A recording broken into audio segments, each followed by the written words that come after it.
Sen Allohga muhtojsan. Sen Allohga faqirsan. Biz aytayotgan faqirlik mana shu. Alloh Qur'onda siz bilan bizga shunday deb xabar bergan. Ey odamlar, sizlar Allohga faqirsizlar, ya'ni Allohga muhtojsizlar. Ana shu Allohni tanimagan, o'zini tanimagan johil inson hayotda bir narsaga erishgan bo'lsa aytadiki, men buni dedi o'zimni qo'llarim bilan dedi, o'zimni mehnatim bilan qo'lga kiritdim. Menga hech kim yordam bermagan deydi. Sen Allohning bandasisan. Har bitta narsada, har bitta holatda Allohga muhtojsan.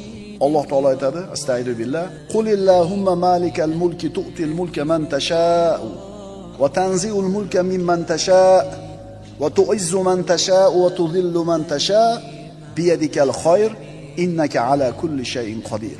Ayting, ey mulki davlat egasi bo'lgan Allohim, sen istagan kishingga mulk ato qilasan. Istagan kishingdan bu mulkni tortib olursan. Istagan kishingni aziz qilursan. Istagan kishingni xor qilursan. Bor yaxshilik yolg'iz seni qo'lingda. Albatta sen barcha